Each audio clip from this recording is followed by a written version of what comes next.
ग्राम्यजननीस्तारिणे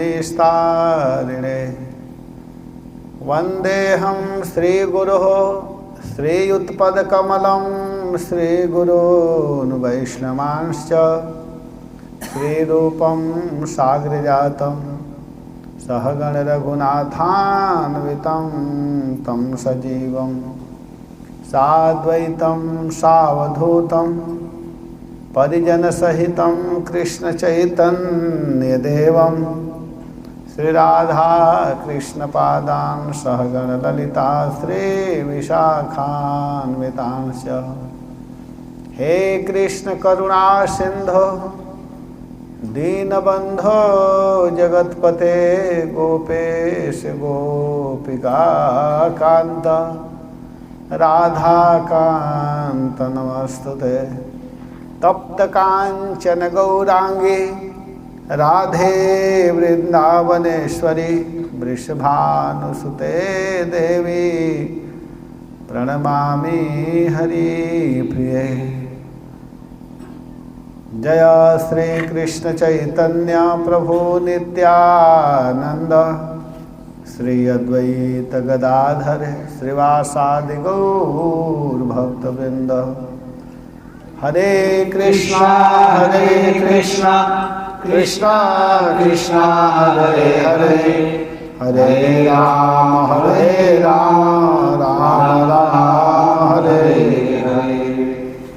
ओम नमो भगवते वासुदेवाय। ओम नमो भगवते वासुदेवाय। ओम नमो भगवते वासुदेवाय। ओम नमो भगवते वासुदेवाय। ओम नमो भगवते वासुदेवाय।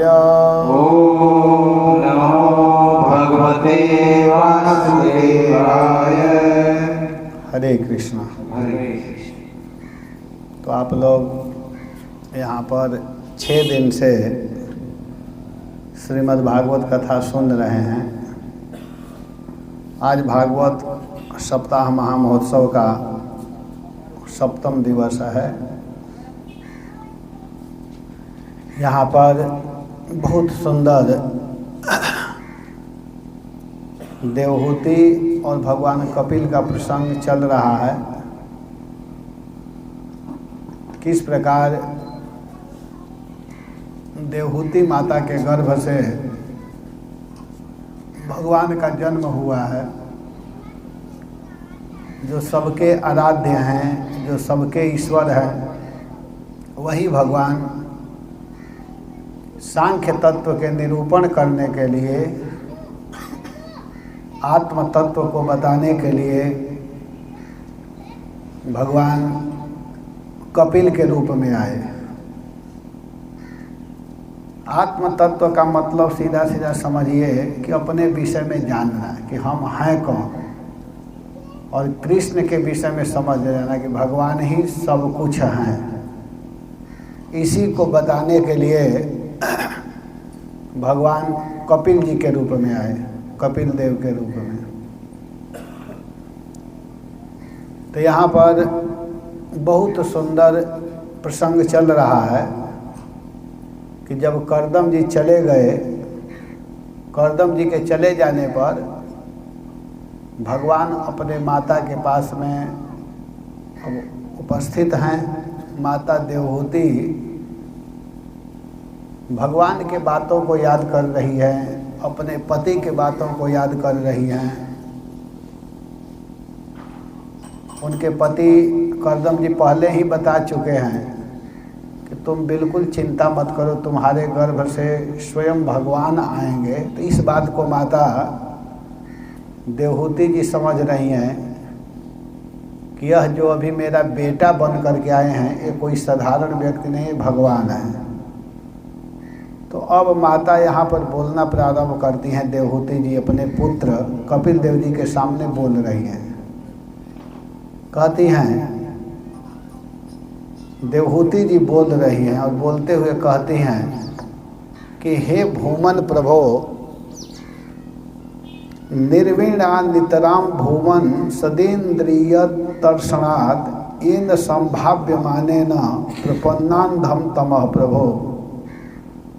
भूमन प्रभो, भूमन का मतलब होता है जो असीमित, जिनको सीमा में न बांधा जा सके, जिसको असीम कृष्ण, असीम, जिनको एक सीमा में नहीं बांधा जाता है। जैसे हम लोगों की एक सीमा है, धन के दृष्टि से भी देखा जाए तो एक सीमा तक ही व्यक्ति के पास धन रहता है। किसी के पास लाख रुपया है, किसी के पास करोड़ रुपया है, किसी के पास उससे थोड़ा ज़्यादा है, लेकिन एक सीमा है। लेकिन असीम केवल भगवान है, जिनको कोई सीमा में न बांध सके, असीमित। वो कौन है? तो वो भगवान है, प्रभु। इस बात को देवहूति जी समझ रही हैं। देवहूति जी कहती हैं कि सब प्रकार से आप सीमा से रहित हैं, असीमित हैं, और असत इंद्रिय तर्षणात् अहम, और मैं दूषित इंद्रियों के विषय भोग तृष्णा से नितराम निर्वीणा, कहने कि विषय भोगों के तृष्णा से मैं ऊब चुकी हूँ।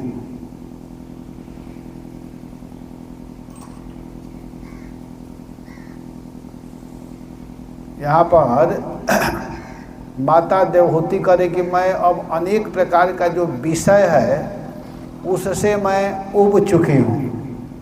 मुचकुंद महाराज जब भगवान उनसे मिले हैं, कृष्ण भगवान, तो मुचकुंद महाराज क्या कहे हैं वहाँ पर कि भवा पवर्गो भ्रमतो यदा भवे जनस्य तरह च्युतसत समागमो सत्संगमम च।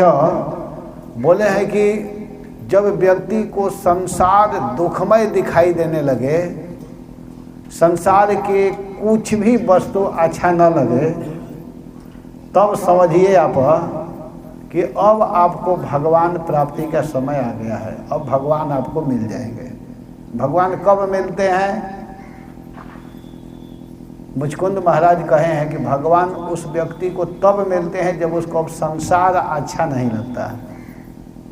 संसार के कोई भी वस्तु अच्छा न लगे तब समझिए कि वो व्यक्ति भगवान को प्राप्त कर लेगा। इसी प्रकार यहाँ माता देवहूति जी कह रही हैं कि हे प्रभु, अब मैं संसार विषय भोगों से मेरी इंद्रियां उब चुकी है, अर्थात मैं उब चुका हूँ, मैं उब चुकी हूँ, अत्यंत उब गई हूँ।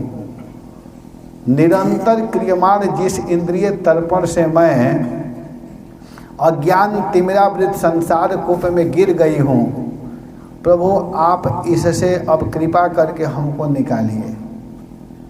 अब मैं इसमें नहीं रहना चाहती हूँ, मुझे अब ये सब अच्छा नहीं लग रहा है, संसार की कोई भी वस्तु मुझे अच्छा नहीं लग रहा है।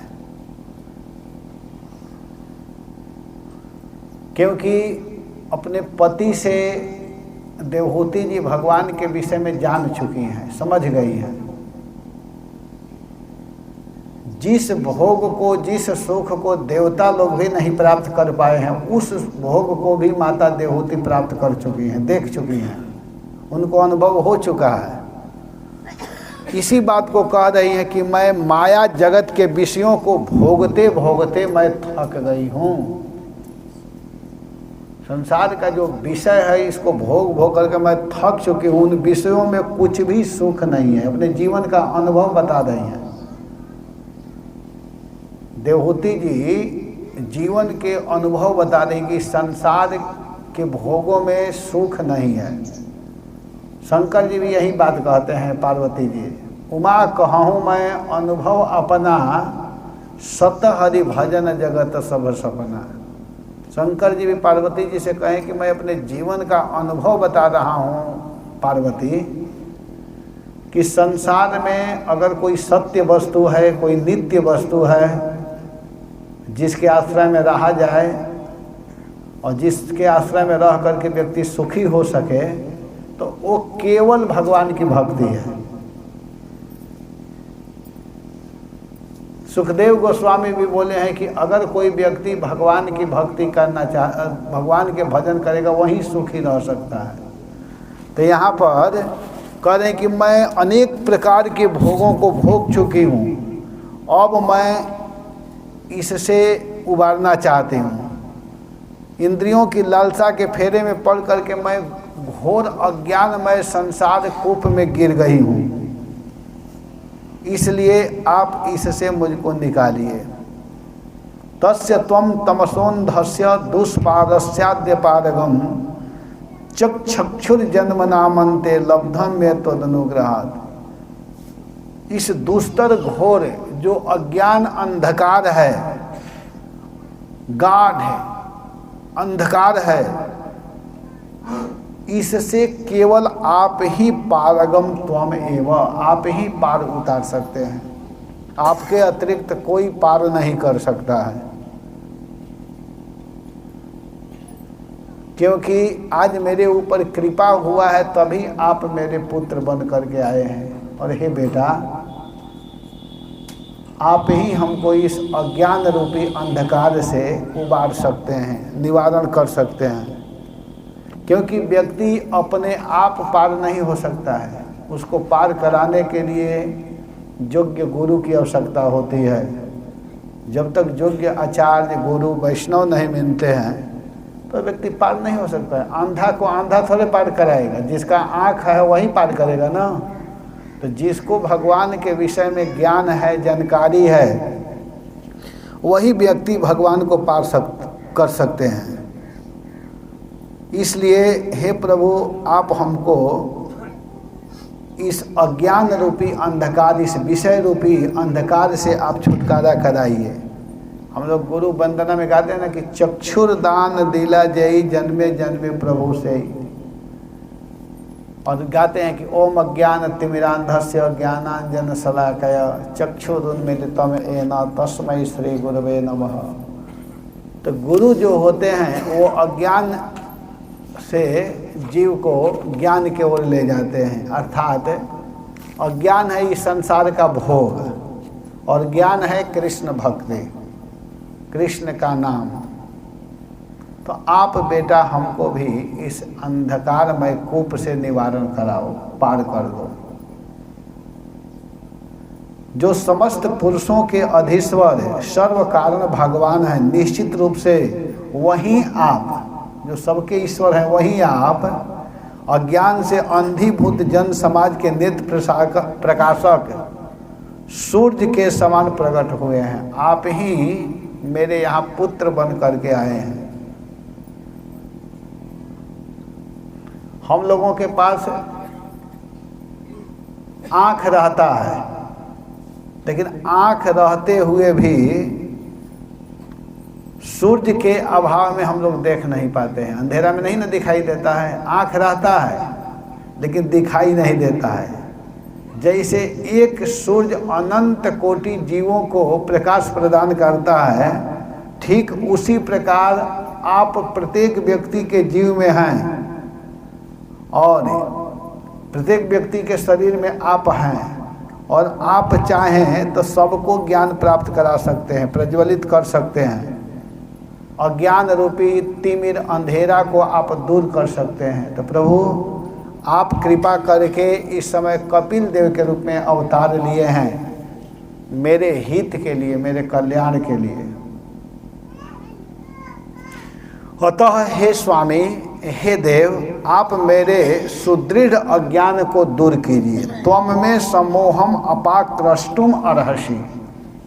मेरे सुदृढ़ अज्ञान, जो अज्ञान गाढ़ रूप ले लिया है, जिसको तोड़ना बड़ा मुश्किल है, जिससे छुटकारा पाना बड़ा मुश्किल है, उसको आप दूर करें। क्योंकि यह ये तस्मीन इति अहम मम इति अवग्रह, जो अज्ञान इस देह में है, यह मैं हूँ और यह मेरा है, इस प्रकार का जो अभिमान है, यह आपके द्वारा योजित हुआ है और आप ही इसको दूर कर सकते हैं। तो कृपा करके आप इस अज्ञान को दूर कीजिए। अपने भक्तों के संसार वृक्ष के कुठार उस शरण योग्य आपके शरण में मैं हूँ।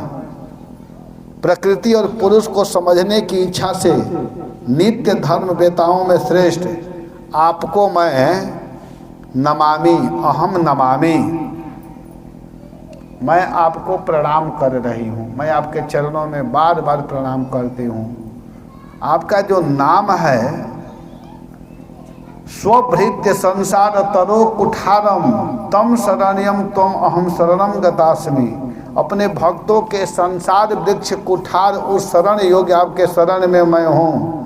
प्रकृति और पुरुष को समझने की इच्छा से नित्य धर्म वेताओं में श्रेष्ठ मैं आपको प्रणाम कर रही हूँ। आप कृपा करके आप हमको पार कर दीजिए।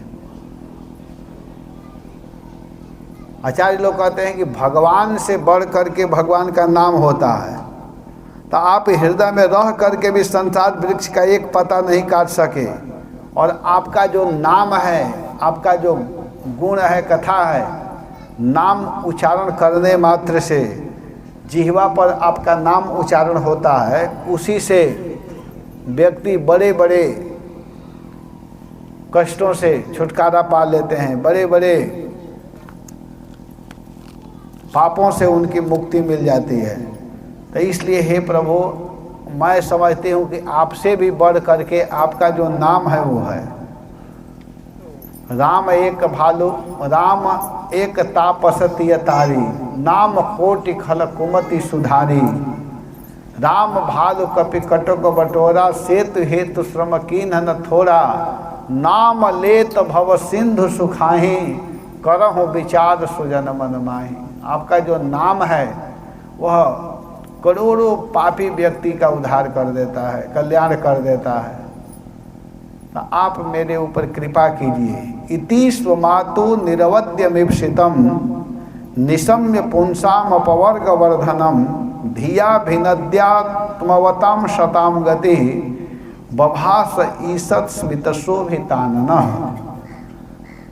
मैत्रेय जी कहते हैं कि हे विदुर जी, संसारातीत भक्ति योग को बढ़ाने वाले निर्वद्यम स्वमातु ईप्सितम, निर्दोष सुंदर अपनी माता के अभिप्राय को इति निशम्य, जब इस प्रकार भगवान कपिल देव सुने तो मन ही मन माता का अभिनंदन किए, स्वागत किए कि बात तो सही कह रही है, उसका स्वागत किए।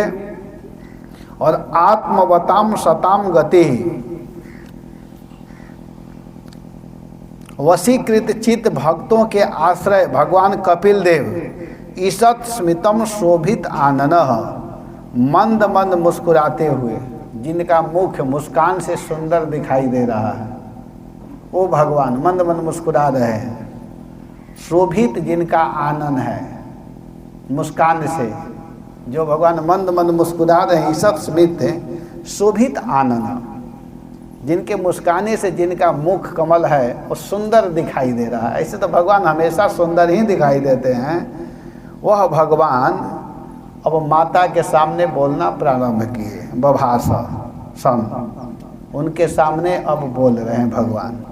श्री भगवान वाच, अब भगवान बोलना प्रारंभ करते हैं, कहते हैं कि योग आध्यात्मिक पुंसाम मतो नृश्रेयसाय में, अत्यंतो पदतिर्यत्र दुखस्य च सुखस्य च।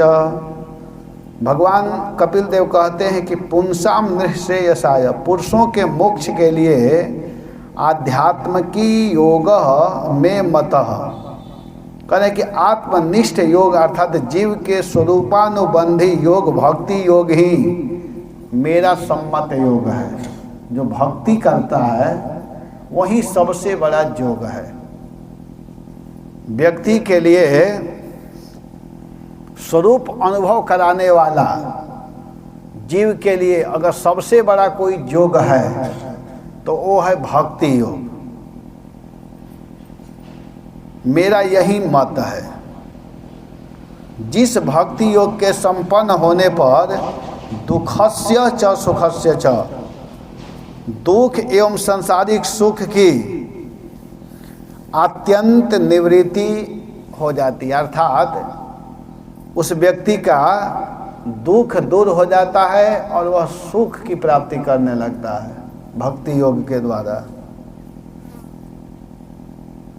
कह रहे हैं कि अत्यंत उपरति भवति, दुख एवं सांसारिक सुख की अत्यंत निवृत्ति नाश हो जाती है। देखिए संसार में जो सुख है वो भी एक दुख ही है। भक्ति करने से सांसारिक दुख और सुख दोनों की निवृत्ति हो जाती है। प्रभुपाद ने उदाहरण दिया है कि संसार का सुख कैसा है और दुख कैसा है। तो प्रभुपाद जी उदाहरण दिए कि दुख है तुरंत का मल और सुख सूखा हुआ मल है, वो दोनों मल ही। जैसे गीला मल है, मल मतलब तो समझ रहे हैं ना आप लोग, और उसका व्याख्या करना पड़ेगा।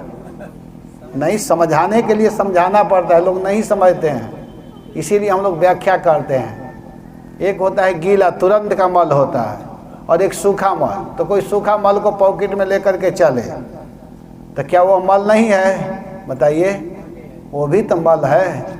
तो संसार का सुख भी मल के समान है। संसार में क्या सुख है? कुछ भी नहीं है। तो प्रभुपाद जी उसका उदाहरण देते हैं। लेकिन ये कैसे दूर होगा, कैसे समाप्त होगा? भक्ति करने से। हरे कृष्णा कृष्णा कृष्णा हरे हरे, हरे राम राम राम हरे हरे। सांसारिक जो सुख प्राप्त करके व्यक्ति खुश हो जाते हैं, दो चार घर बना लेते हैं, दो चार प्लॉट ले लेते हैं या कुछ कर लेते हैं, तो बहुत खुश हो जाते हैं। लेकिन भक्त लोग उसको भी दुख ही मानते हैं, वो सुख नहीं है। इसलिए तमिमं ते प्रवक्ष्यामि यमोचम पुरानघे ऋषीणाम श्रोत कामानाम योगम सर्वांग नैपुणम। हे मेरी निष्पाप माता जी, अनघे, अनग कहते हैं निष्पाप को, जिसके भीतर किसी प्रकार का पाप न हो। अघ माने पाप और अनग माने जो पाप से रहित है। तो हे निष्पाप मेरी माता जी, जिस भक्ति योग को श्रोत कामा नाम ऋषिणाम, श्रवण के लिए ललायित ऋषि लोग भी, ऋषियों के प्रति पूरा अहम अवोचम, पहले मैं ऋषियों के बीच में कहा हूँ, सर्वांग नैपुरम तम इमम योगम ते प्रवक्ष्यामि। उसी योग को, उसी भक्ति के विषय को मैं आज आपके सामने कहूँगा, वर्णन करूँगा। पहले मैं कह चुका हूँ, ऋषियों के बीच में बता चुका हूँ। उसी बात को आज मैं आपके सामने प्रस्तुत करूँगा। माता और बेटा में संवाद चल रहा है। बेटा अपने माँ को भगवान के विषय में बता रहे हैं और माँ भी जिज्ञासा कर रही है। पुत्र का काम है अपने माता पिता को कथा सुनाना, पिता का काम है अपने पुत्र को कथा सुनाना, माता का काम है अपने बेटा को भक्त बनाना। यही शास्त्र कहता है। शास्त्र केवल एक ही बात कहता है कि जहाँ देखो वहीं भगवान का प्रचार करो, भगवान के नाम गाओ। भगवान कहते हैं कि चेतः खलो आस्य आत्मनः, चित्त ही इस जीव के बंधन और मुक्ति का कारण माना जाता है। माइक वस्तुओं आसक्त चित्त इसके बस में होता है और भगवान में अनुरक्त चित्त ही इस मुक्ति का कारण होता है। बंधन का कारण माइक वस्तु, आसक्ति बंधन का कारण है, और भगवान में अनुरक्त अगर कोई हो गया तो समझिए मुक्ति का कारण हो जाता है। जब मन देह इंद्रियों में और स्त्री पुत्र आदि मैं और मेरा की धारणा से उत्पन्न काम लोभ आदि मलों से रहित प्राकृत दुख से अनुद्विग्न प्राप्त सुख में विगत स्प्रिय शत्रु मित्र में सम और शुद्ध होता है, तब जीव प्रकृति से अतीत अविद्या से परे शुद्ध चिन्मय स्थूल और सूक्ष्म देह हृदय व्यक्त रूप अविनाशी अनावृत प्रकाश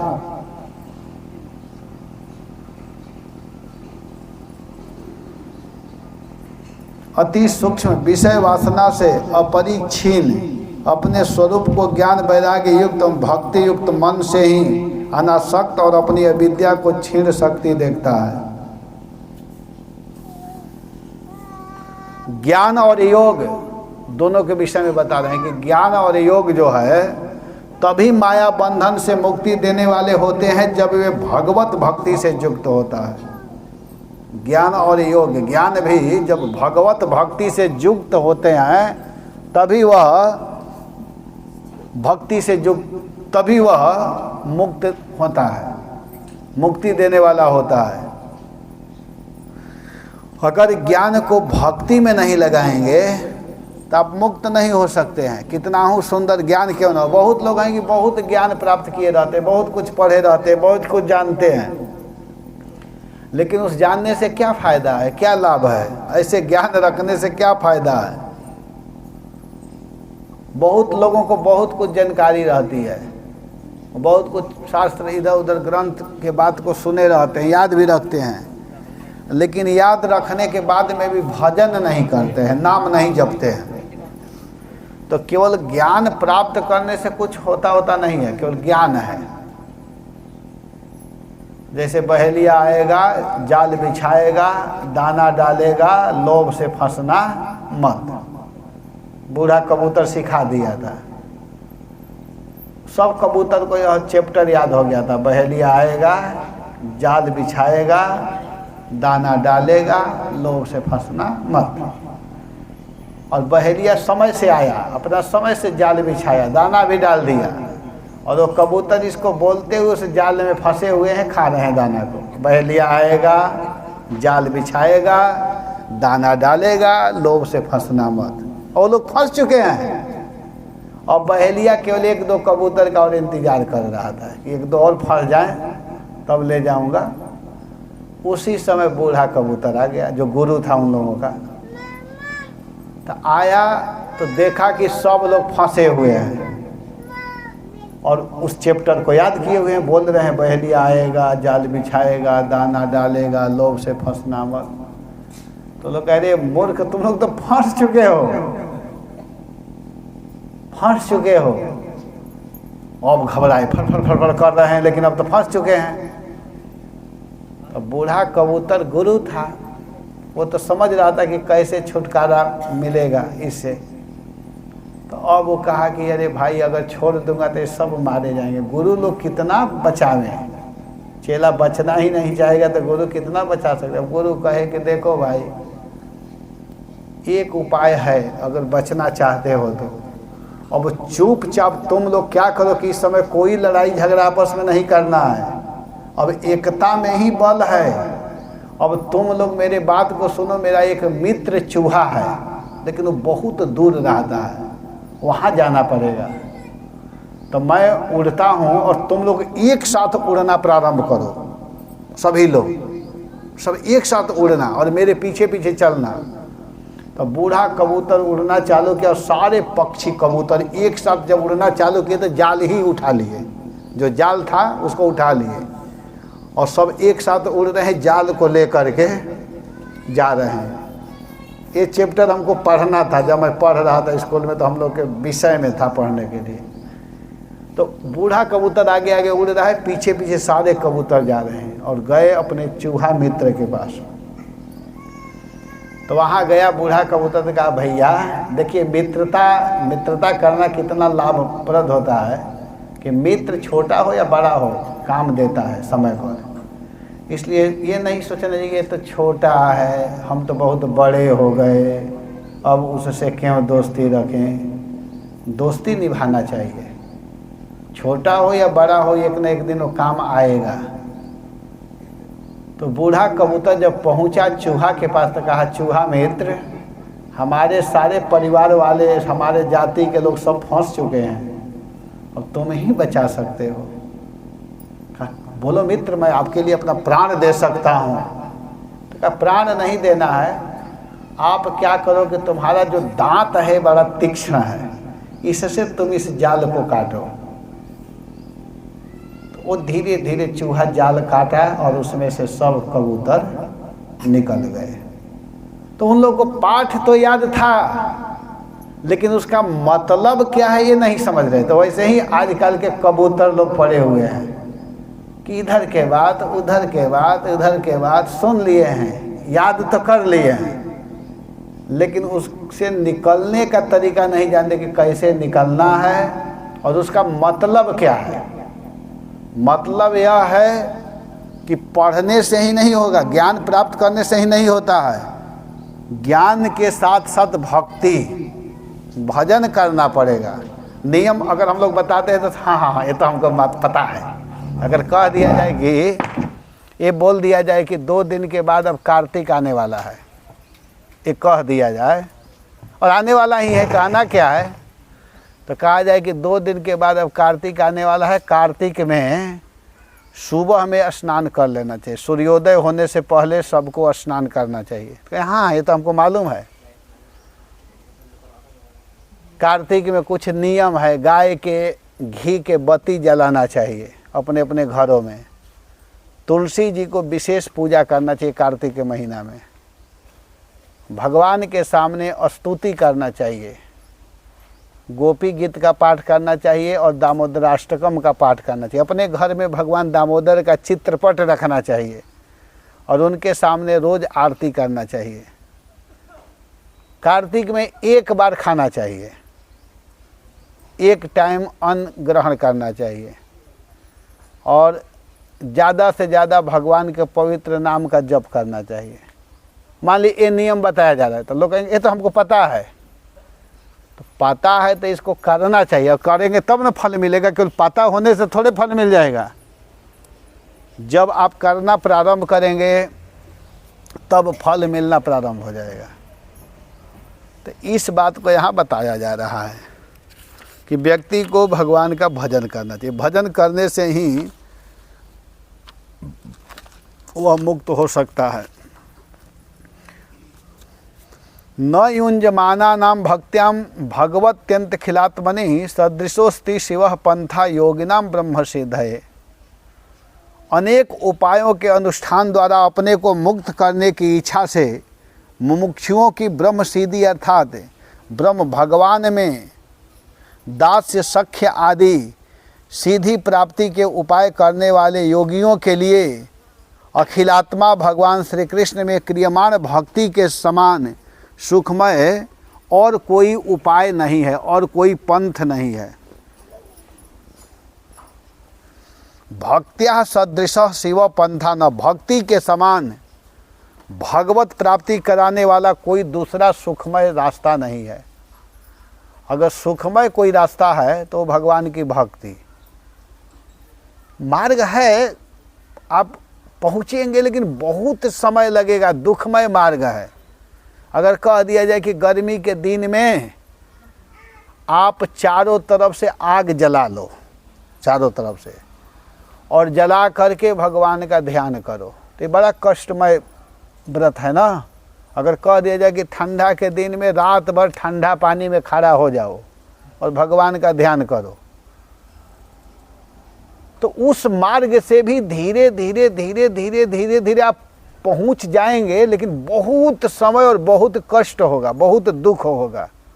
अगर कह दिया जाए कि बढ़िया से स्नान करके गर्म पानी से स्नान करो ठंडा के दिन में, ठंडा पानी से नहाने की कोई आवश्यकता नहीं है, गर्म पानी से नहाओ, हीटर घर में जला लो और बैठ करके भगवान के नाम जपो, हरे कृष्णा कृष्णा कृष्णा हरे हरे, हरे राम राम राम हरे हरे। तो ये बढ़िया मार्ग है कि वो बढ़िया मार्ग है। अगर ये कह दिया जाए कि कार्तिक महीना में कुछ मत खाओ, केवल उपवास करो, आंख बंद किए रहो, बस ऐसे सोचते रहो, वो बढ़िया है कि बढ़िया से 1 टाइम प्रसाद खाओ, भगवान को भोग लगा करके और भगवान के सामने जा करके सुंदर दर्शन करो, पाठ करो, ये बढ़िया है। सुखमय मार्ग तो सबसे बढ़िया मार्ग क्या है? भक्ति। भक्ति माने भगवान का नाम। भक्ति का सीधा सीधा अर्थ है भगवान के नाम का उच्चारण करना, भगवान के नाम को बोलना, उसी के आश्रय में रहना, यही सबसे सुंदर रास्ता है, सुंदर तरीका है, सुंदर मार्ग है। और मान लीजिए कहीं जाना है, व्यवस्था जब है, बढ़िया साधन है, आपको दिल्ली जाना है यहाँ से, और दिल्ली जाने के लिए खूब सुंदर व्यवस्था है, गाड़ी जा रही है, मेट्रो, ट्रेन, बस, सब सुविधा है, और कोई बिना जूता चप्पल पहने मूर्खता बस पैदल चल दे और जाना है, ये रास्ता बनाया गया, खूब सुंदर रास्ता बनाया हुआ है, और पागलपना में सीधा यहाँ से चलना प्रारंभ करे, गंगा जी के तरफ पार करके वैसे घूमते घूमते, माने काटा के मार्ग से, जहाँ कंकड़ हैं, पत्थर हैं, कांटे हैं, वैसे घूमते घूमते घूमते सारे शरीर को कटवा करके तब दिल्ली पहुँचे 10-20 दिन में। तो ये बुद्धिमानी है कि फर्स्ट क्लास के जो मार्ग बना हुआ है उस मार्ग से चल करके आराम से दिल्ली पहुँच जाए, वो बढ़िया है। बताइए कौन मार्ग बढ़िया है? बोल क्यों नहीं रहे हैं? बोलिए आप लोग। गाड़ी वाला। तो उसी तरह जो एकदम ख़त्म हैं, जिनको कुछ भी मालूम नहीं है, वो लोग उल्टा सीधा रास्ता बता देते हैं, जाओ उसी में भटकते रहो। अपने भी वो गड्ढा में गिर ही रहा है, दूसरे को भी उल्टा सीधा रास्ता बता दिया। और जो बुद्धिमान व्यक्ति है वो कहता है कि नहीं नहीं उधर बिल्कुल नहीं जाना है, उधर खड़ा होकर के रोकते हैं, कहते इधर कहाँ जा रहा है, ये रास्ता नहीं है, इधर मत जाओ नहीं तो भटक जाओगे, भूल जाओगे, उधर एक भी बल्ब नहीं मिलेगा, कोई बताने वाला नहीं मिलेगा, किलोमीटर भी नहीं लिखा रहेगा, यहाँ से ऐसे जाओ, इस तरह मुड़ो, यहाँ से मवाने जाओ, मवाने से मेरठ, मेरठ से होते हुए दिल्ली जाना है, ये रास्ता बहुत सुगम है, वो भी बाईपास वाला पकड़ो जल्दी पहुँचोगे। तो जो जानकारी जिसके पास है वही ना बताएगा। और जो बताता है कोई कहे नहीं नहीं नहीं नहीं नहीं, नहीं आप ठीक नहीं बता रहे, मैं तो इधर ही जाऊँगा, तो जिसको जानकारी वो हंसेगा, कहेगा कि एक नंबर का मूर्ख है, अब क्या बताया जाए।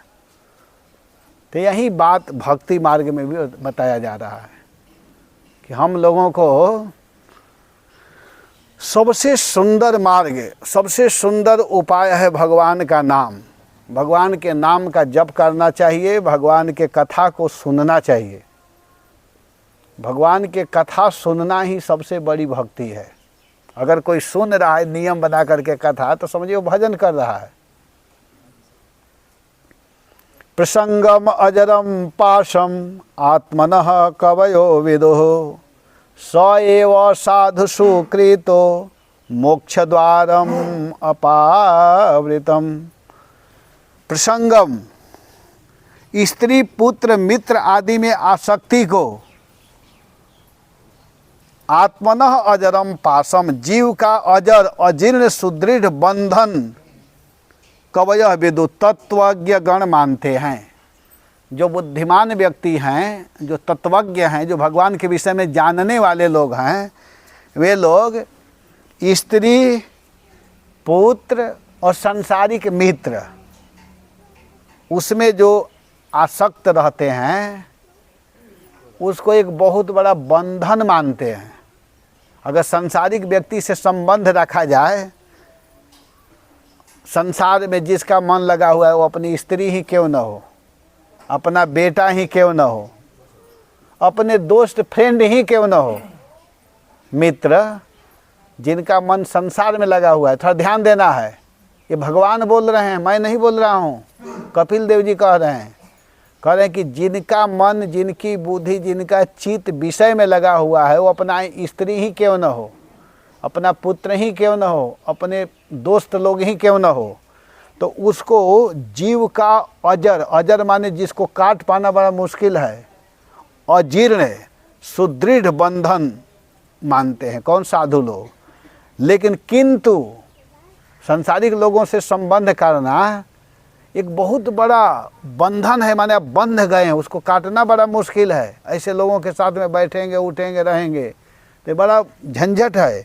लेकिन वही संबंध, सएव वही संबंध, वही मित्रता, साधु सुकृतो, वही अगर संबंध कोई भक्त से कर लेता है, मतलब भक्त से प्रेम कर लेता है, साधु से प्रेम करता है, सएव साधु सुकृतो, वही संबंध अगर कोई साधु से करता है तो मोक्ष द्वारम अपावृतम, वही संबंध भक्त से करने से उस व्यक्ति के लिए मुक्ति का दरवाजा खुल जाता है।